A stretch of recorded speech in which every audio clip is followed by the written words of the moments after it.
Hello, welcome to the next session of Basic Drawing. My name is Jimbabazi Serge. And I am Habimana Gabriel Devot. We are both trainers at Rubengera TVET School. In the previous lesson, we saw orthographic projection of sample vanity. Let's now proceed with horizontal section of sample vanity. Enjoy the lesson. Hello everyone, my name is Vanity, a trainer at Rubengera TVET School.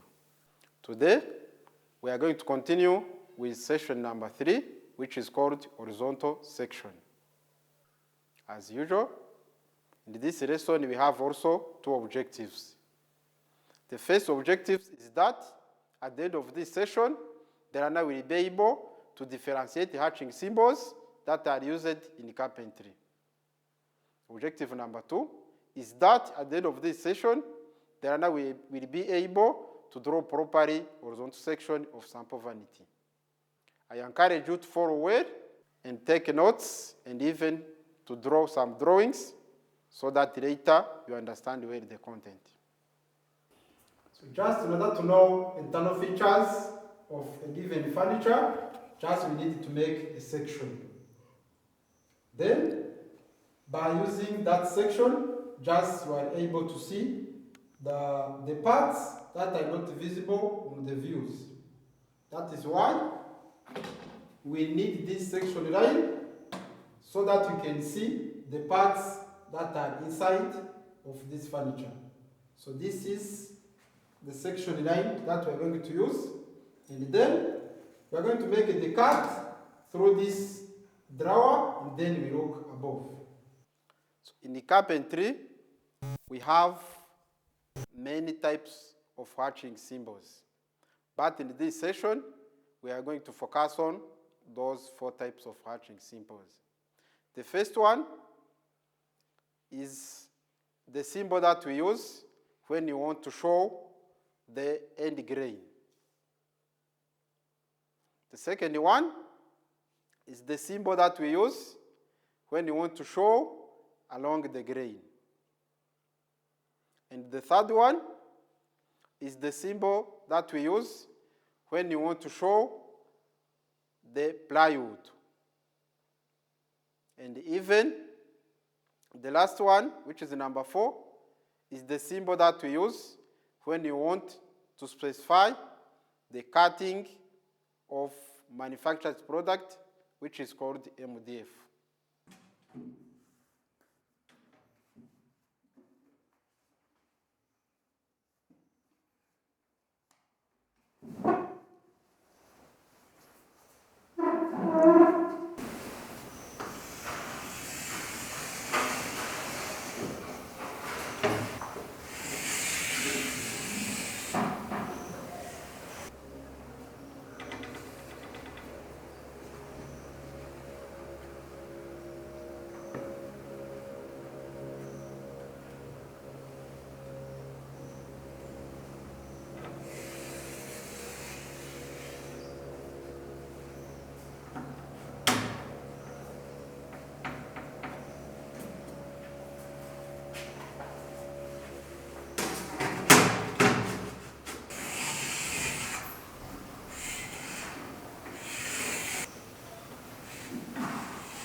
For the hatching, you need to specify material types for cut pieces.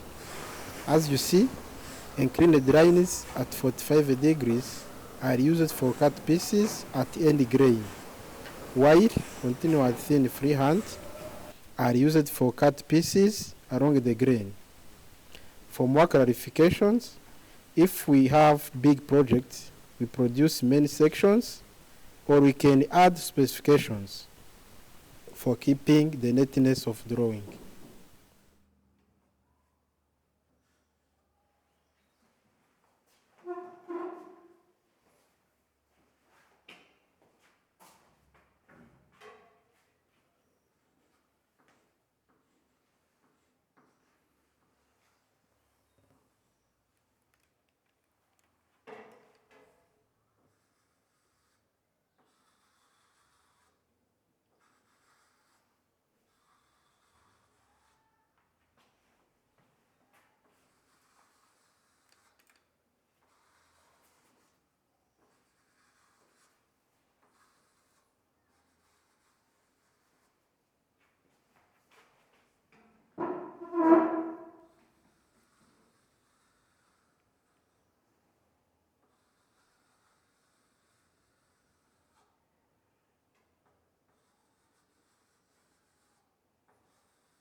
After making section, so now we have internal features of our sample vanity. As you see, here we have cutout. We have again the pieces which makes a drawer, and then we have the cut of legs. And you have also dimensions for all those pieces. So now our cutout, it has 144 out of 240. In the pieces that are make a drawer, just they have 12 millimeters. Hope you enjoyed the lesson. Once again, we have learned a lot from this. As usual, you can find this video on the e-learning website of Rwanda Polytechnic for more repetition. We welcome you again for the next session. Until then, stay safe and Goodbye. goodbye.